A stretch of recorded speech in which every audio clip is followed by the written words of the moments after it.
Authenticity is more important than confidence. And I believe you cannot have confidence without authenticity. Because there's a lot of well-intentioned but bad advice out there in the professional world, especially being given to women. But because that character felt like truth, it didn't feel like she was trying to be something. It just felt like she was 100% showing up as herself and owning it. Welcome to The Art of Speaking Up, a podcast that helps professional women access the limitless potential that lies within them. I'm your host, Jessica Guzik, and my mission is to help you find that spark inside you that has the power to transform your career in ways you may not have thought possible. I'm so excited that you're here. And now, on to the show.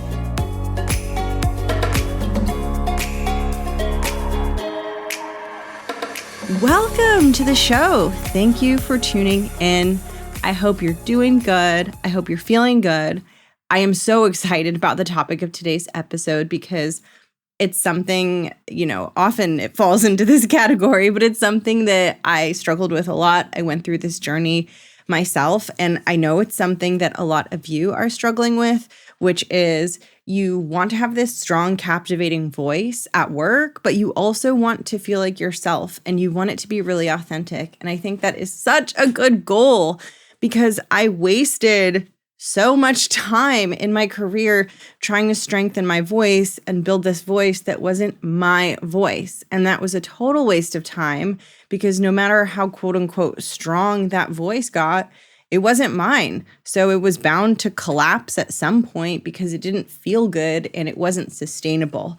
And so in today's episode, I'm going to share with you a little bit about what I've learned about having a strong, authentic, and captivating voice, not just from my corporate career and my experience being around executives and becoming an executive myself, but also from my experience on stage and learning how to captivate audiences, which is not all that different from captivating a room full of people at work. You would be really surprised at how similar the two can be. I'm so excited to get into this. I've been really just so pumped to record this episode because this topic is so close to my heart and so close to all the values that I care about and the things that I think are really, really, really important. So I can't wait to dive in. And if you're new here, I just want to tell you about some free resources and ways to work with me so that you know about all of that stuff. And then I'm going to dive into the main content for today. So if you're new, hello. In the show notes, there is a free resources section where you will find a bunch of stuff that you can get if you want to go deeper with my content or want to meet other women who listen to the show. I definitely suggest joining the Facebook group. I also have a free ebook called The Smart, Ambitious Woman's Guide to Assertiveness in the Workplace. And it is designed to walk you through the journey of not just finding your voice, but finding an assertive voice, which can be incredibly difficult, especially as a female. That ebook is totally free and you can get it in the show notes. And you can also, if you want to, sign up for my newsletter. So there's lots of free stuff down there. And if you are looking for deeper help and you want help from me one-on-one with you, I'm also in process of launching my coaching practice, which is going to officially open next year when I finish my coach training that I'm doing right now. But in the meantime, while I'm in my training, I'm taking on what are called beta clients. So this just means you become a one-on-one client of mine while I'm still in my coach training, and you get to coach with me for half off because I'm still finishing up the training and wrapping that up. And this is really good for you if you know that you have something you want to work on. A lot of the women who listen to the show are working on confidence, executive presence, and their voice at work and in meetings. If you know you have an area that you want to work on, you've kind of been working on it yourself, but you're not really progressing at the pace that you want to, and you want support from me, someone who's been there and someone who understands what it takes to create lasting change in your life in a way that is sustainable and in a way that feels good. If that is a direction you want to go in, check out the show notes and you can learn more about how to find out if you can work with me. And with that, let's get into the topic of today's episode, authenticity. Holy cow. There is nothing more important than authenticity. Authenticity is more important than confidence. And I believe you cannot have confidence without authenticity. If you have confidence and there is no authenticity as part of that confidence, then what you have isn't confidence. It's something else, and it's something that is not quite as lasting as true confidence. And it's a trap that I fell into for a very long time. And also, this topic that I'm sharing about, one of the reasons I feel so strongly about it, and I think it's so important for you, is because there's a lot of well-intentioned but bad advice out there in the professional world, especially being given to women. So just to preface this episode with a little bit of my personal experience and me being on the struggle bus when it comes to this topic, I had this period in my career, which I talk about a lot, right? I talk a lot about the first 2 years of my career. I always say those years of my career were really, really hard. And yes, that's true. But the real language that I would really use to truly convey to you what those first 2 years of my career were like is they were a shit show. It was a shit show. I was a shit show. And I say this with love. I kind of reflect back on it now with humor. But it was a very difficult, very painful, it was filled with emotional turmoil. And one of the things that was happening during that time was a big fear around my voice. And I was so excited to start this new job that I started in the first couple years of my career as this management consultant at this big, fancy, global, top level management consulting firm. I had landed this position. I was so excited. And I got there excited. And the second I got there, I felt like I would enter the room, enter the building, enter the space, and all of my confidence would just fade from my body. And I would start to feel scared and constricted and small. And this became a problem because a lot of the work that I was doing, possibly the work that you are doing now, requires you to share your voice, to share ideas with colleagues, with your manager, during meetings. There are so many places in the workplace and so many occasions in the workplace where you need to be telling people about what you are doing. And when you don't feel strong in your voice and when you feel that smallness, it's really hard to do that. And I felt that smallness. And so what happened for me was after not very long of being in this work environment, I very, very, very, very, very quickly got the feedback that I was not speaking up enough, that my voice was not strong enough, and that I needed to have a stronger voice and I needed to have a stronger executive presence. And the work that I was doing, I was working at a professional services firm. So the work was client facing. So there was a huge emphasis on kind of, how you show up and how confident you sound. There was a lot of attention on that. And I was not living up to the standard at that time that was expected of me in that environment. And so I started to get feedback on how I could improve my executive presence. And I tried to listen to what these people were telling me because they were more experienced. They were the ones that determined, whether I progressed and succeeded in this environment. And they were telling me what I needed to do and what I needed to change to have greater executive presence. So I figured, okay, I better listen to what these people are telling me, right? They're telling me that in order to perform at the level I need, this is how I have to sound. This is how I have to talk. I better listen. And I found myself trying to listen to their advice on what my executive presence should be, what it should sound like. And I felt worse when I was trying to speak the way that they told me to speak and when I was trying to sound the way they told me to sound.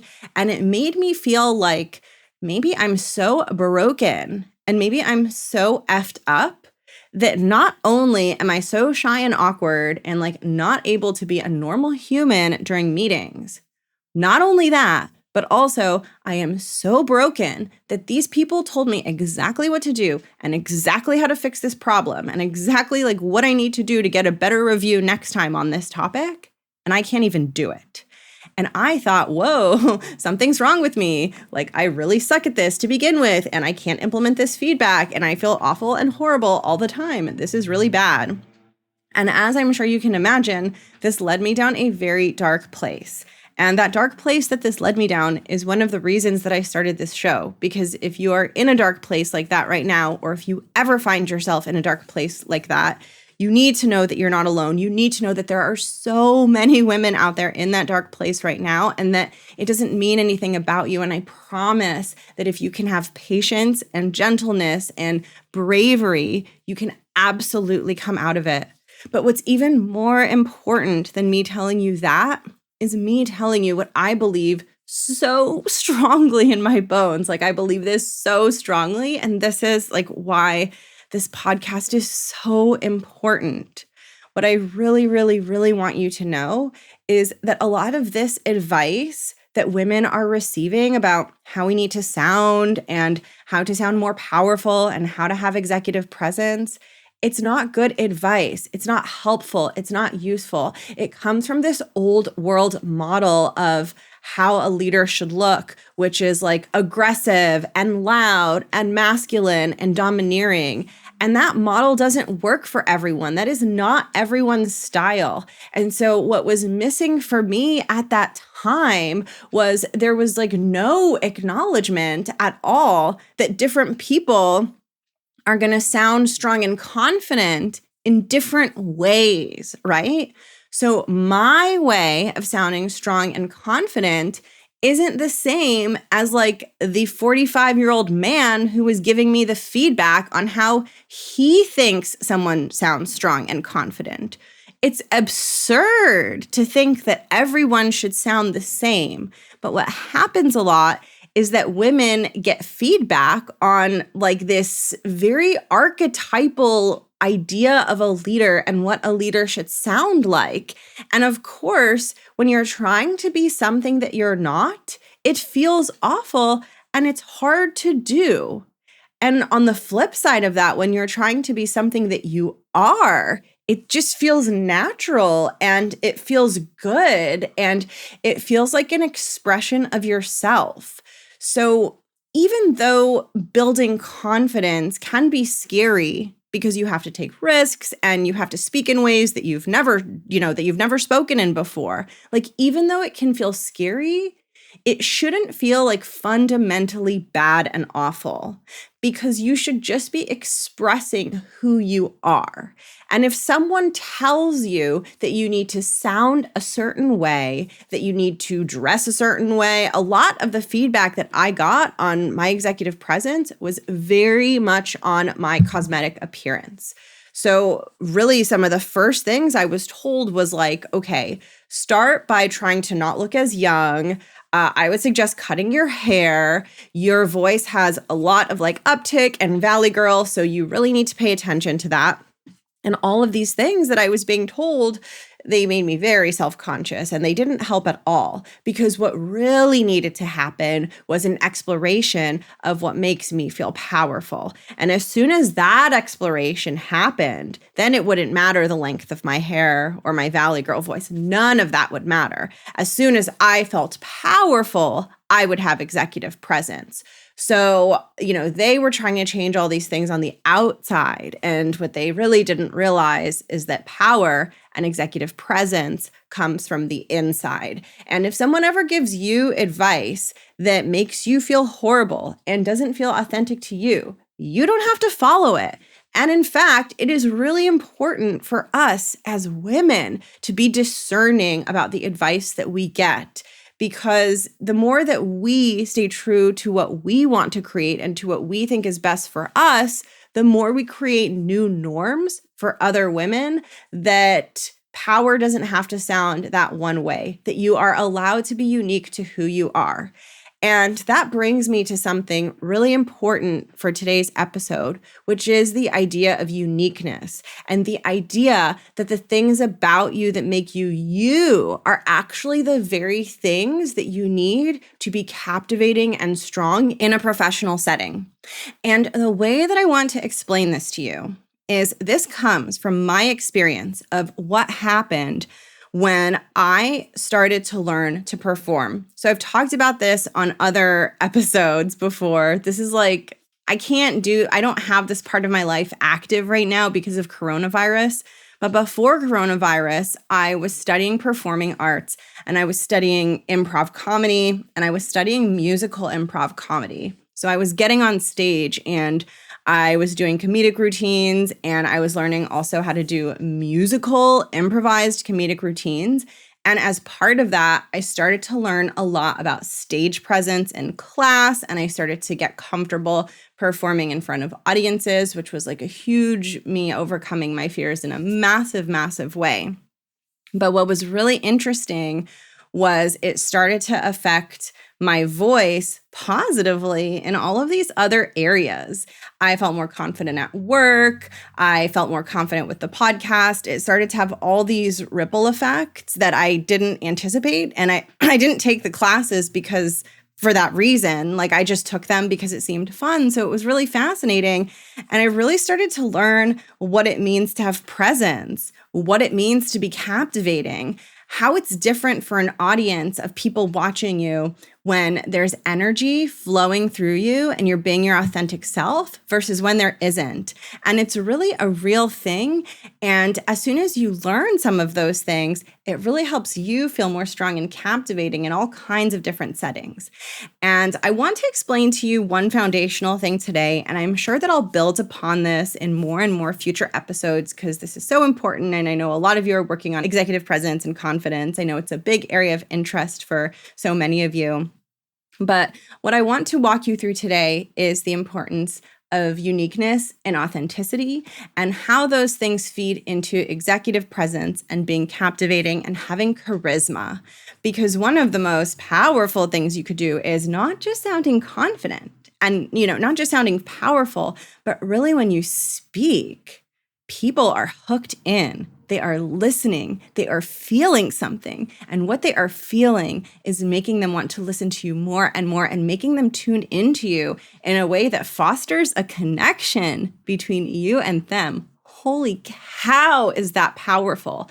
And that is what I want to help you with. You can't get there by following some, 45-year-old white dude's manual on how to sound powerful. That is not how you get to that place, let me tell you.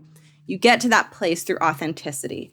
And I want to prove it to you by walking you through a character from a movie, from one of my favorite movies and my favorite characters. And hopefully you've seen this movie. I think almost everyone has. But this is my favorite character in Finding Nemo. I don't know if you've seen Finding Nemo. If you haven't, like the rest of this episode is literally all about that movie, so you might need to go watch it. But I really want to talk to you about the character of Dory in Finding Nemo, because for me, she is such a beautiful example of this. And I love to use fictional character and characters in movies and even just celebrities as examples of embodiment of some of these principles that make you strong and confident and powerful. And today's example is Dory. And when I think about Dory, what I really think about is I think of her as this character that the entire world fell in love with. Like, I just think of everyone's hearts getting instantly connected to Dory. And she really, her character carried so much of the comedy and so much of the entertainment within Finding Nemo. She was really, really central to it. And she is really the focus of today's episode and today's takeaway and what I want to talk about today. Now, you might be thinking that she seems like an odd example of an aspirational character and an aspirational communication style. This is a show for women in professional environments. Dory's character was very silly and she couldn't read. When she saw the word escape, she said escape. So she might seem like an odd choice. And that's actually the point of this episode. And it's the point of all of this. So Hopefully by the end, this is all going to make sense. But I want you to reflect on why Dory was so captivating as a character and why she had this like magnetic pull of affinity where you just wanted more and more and more. And everything she said was so good and so perfect and made you feel like so lit up and joyful as you were watching the movie. I really want you to reflect on like, what was it about her that created that? And if you are to reflect on that question, I think what might come up as one of the first things is she was so funny. And yes, that's true. She was so funny. She was really, really funny. But there are a lot of funny characters. And I would argue that a lot of those other funny characters didn't quite connect with people in the same way that Dory did. I think that, at least for me, and I know for a lot of other people too, she really like hooked into people's hearts and made this lasting impression. And we have all seen so many films with really funny characters. But I would argue that there's something different about Dory that goes beyond the comedy. And this is where it gets really interesting because the thing about her that goes beyond it is very hard to describe. There's just something there that pulls you in. And I want to try to make it as concrete and specific as possible so you can understand how this applies to you. And I will walk you through how I think about her character. And I think it will help you begin to see yourself in new ways, especially if you identify as like introverted or awkward or self-conscious. I think this will help you a lot. So yes, Dory is funny. And like, yes, we love her character because it is so entertaining. But another reason, and I believe the reason that she hooked into us and was so much more compelling than other funny characters, and there were many really funny characters in the movie, right? So it's like, well, what was it about her? I think what it was about her is that the way that her character was written and the way that Ellen performed that character had so much rawness and authenticity to who the character really was. The filter of, what the character was thinking and what the character was saying was so minimal. There was so little of a filter. So when Dory was speaking and acting, you really deeply saw that this was just her. This was just who she was. She wasn't trying to be super funny. She was just existing so authentically.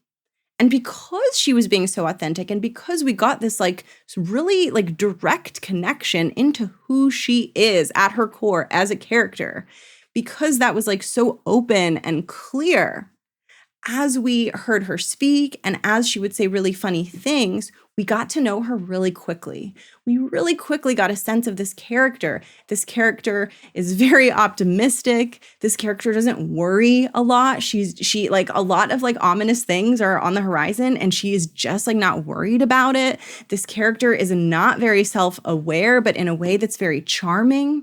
We read those qualities in her. We got those qualities so quickly because the character was so well written and so well performed that as the film went on, because we knew her so well, she became like a silly best friend of ours where your friends so well, you know how they're going to react in certain situations and you're almost laughing in advance because you know them and you know what their reaction's going to be and you know it's going to be funny because you're just so tapped into who they are. And it's not just about them being funny in the moment, but it's just about the fact that they're being so authentic that you can feel that and you can sort of sense them as a person through the things that they say and through the things that they do. And I think that is why we fell in love with her. It is not just because she is so funny, and it is not just because she says the funniest things, but because that character felt like truth. It didn't feel like she was trying to be something. It just felt like she was 100% showing up as herself and owning it. And that's where the love is. That's where our heart is connected to her heart, right? You don't love someone for being funny. You just love someone for being human. And of course, Dory was a fish, But her being so true to who she was as a character and that lack of self-awareness and just the things that she says, it makes her human. It brings out her humanity. Actually, in a really old episode, I think back in season 1 or 2, I had a guest, Vicky, talk about the humanity is the thing that we connect with. And I think that Dory is a really good example because her humanity and the things that make her who she is are very real, very like imperfect traits that so many of us have that we think are bad. And the reason that I chose her as an example is because it is very important to debunk this idea that being captivating and making a deep connection with your audience and really speaking to someone at that deep, deep level where they are tuned into you, where they are listening to what you are saying, and where they feel truly connected to you. That doesn't come from sounding perfect. That doesn't come from saying the perfect words. That doesn't come from having the loudest voice in the meeting. And that certainly does not come from being the most polished, perfect communicator in the meeting. Yes, I want to give you all the structure to elevate everything you say to an executive level. But when we are talking about being captivating, and we are talking about having a presence that goes beyond the content you are sharing, and having a presence that connects you as a human to the people around you and makes people want to tune into you and listen to you, the only way that you will get there in a sustainable way is by being just like Dory and showing exactly who you are and not covering up the things about you that make you human. And I don't know about you, but I am quirky and weird and awkward, and I say weird things and I do weird things. And I spent so much time just like thinking that like in these meetings and in these settings, I have to like turn all of that off and make sure no one knows that I'm weird and just be this like vanilla person that is relatable to everyone and generic. And that's also how you become a powerful leader. And that's also how you are captivating. And it is the opposite of that. And I discovered that by accident. I discovered that by accident because the more I did theater, the more I just became free in myself and in my body and in my voice. It just happened because I was spending so much time every single week practicing doing that my body just started to learn what it really feels like to be me and to be self-expressive and just to be talking the way I want to talk, the way that feels good and not trying to do it in some other way. I learned what my stage presence was. I learned what it feels like when I am radiating that to the audience. And what I realized and what I saw in my performances and from my instructors and in my feedback in my performing classes that I took was that I was most captivating when I was being myself and showing the weirdness and doing the weird things and just being me. That was where all my power was. Every last kernel of it was in the authenticity, and all of the weird parts of it, all of the strange parts of it, just like Dory, right? She's just showing up as who she is, and it is so captivating for that reason. And this message is so important, and this message is not being shared enough with women. Your power and your ability to command a room is not going to come from you conforming to this communication style that we are told is the way to be, which is loud and perfectly polished and frankly, a little bit generic. Your strongest communication comes when you are not trying so hard to put on a mask and put on a facade. And in fact, it happens when you do the opposite. It happens when you have the courage and the bravery to show up as who you are with your true personality and your quirks and the things about you that are different or that you think are strange. That is when you are most captivating because that is when you are showing the truth of who you are. And that is the most compelling that you will ever be And you will never, ever, ever be able to fake your way or conform your way into being more compelling than you are when you're just truly being yourself. And I know that this can be really hard. And I know that this is not easy. But I want to make this smaller and leave you with one really concrete takeaway that you can start to do right now, which is that when you are in meetings and you are thinking, okay, I need to be conveying something different. I need to be more confident. Like, I'm not showing up how I want to. When you find yourself in those situations, I just want you to notice when you're trying to do that, are you being more authentic or are you being less authentic?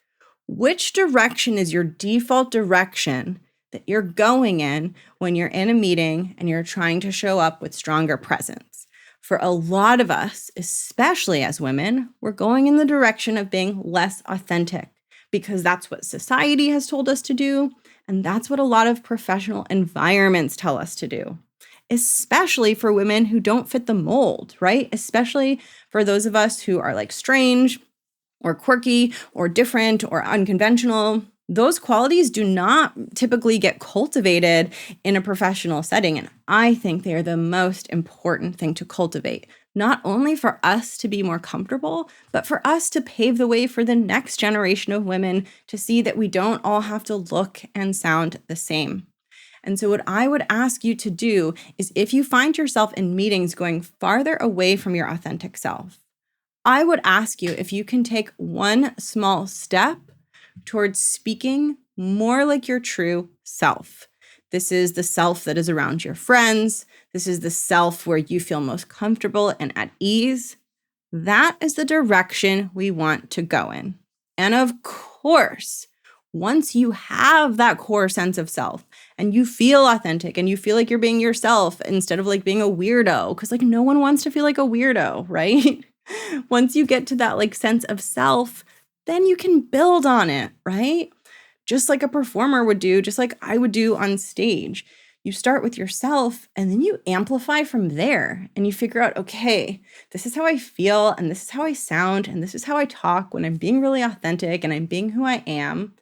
And what does that look like when I amplify that?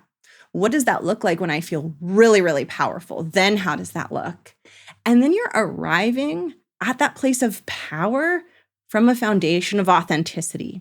So you're taking who you already are and you're building upon it and you're amplifying it versus just trying to skip all of those steps and looking at, what the professional world has deemed strong executive presence and just trying to copy that. That's like trying to change everything on the outside and going outside in and being like, okay, my voice has to sound this way and my posture has to be this way and blah, blah, blah. It's so outside in. It's so cosmetic. I honestly think it's a huge waste of time. Instead of doing it that way, you're starting from the inside and being like, who am I? How do I sound? What feels good to me? What feels like it's truly me? And you're accessing that place. And then from that place, you get to play and experiment and have fun and figure out, how do I turn that up? How do I be more powerful? What does it sound like for me when I'm really being myself and commanding and really captivating the room with my content? And that is my challenge for you, is to see if you can take a small step to be a little bit more authentic, to have your voice be a little bit more natural. Because the more you do those small steps over time, if you stick with it, you will begin to get more comfortable with your natural voice. And as soon as you start to get comfortable with your natural voice, then you can start building on it.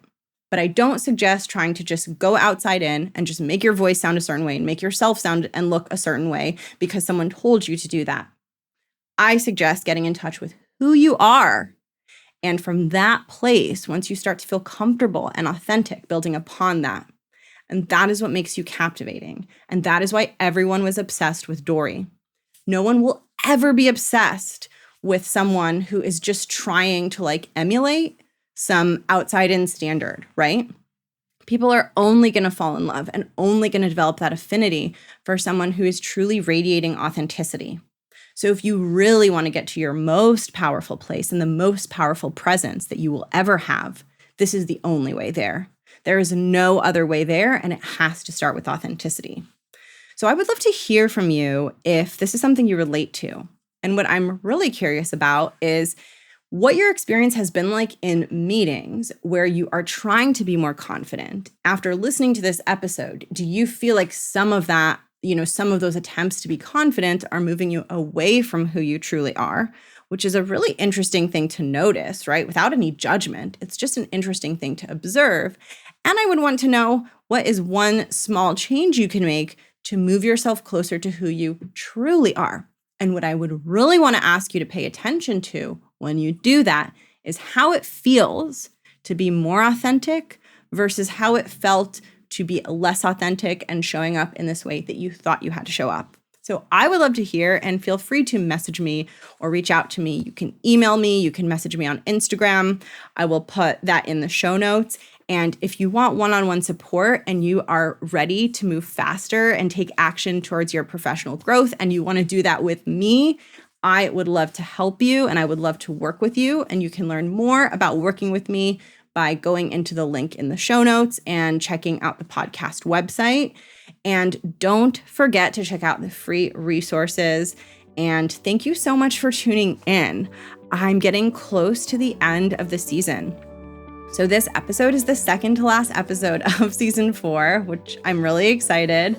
And next week's episode is an essay that I wrote that I have been working on for a while. For some reason, this one has been really hard for me to write, and I don't exactly know why it's been so hard, but I am really excited to share it. It's about fear, and it's about some of my fears in the workplace, and it's about helping you learn to be with your own fears and work through those, because I think that is really, really important.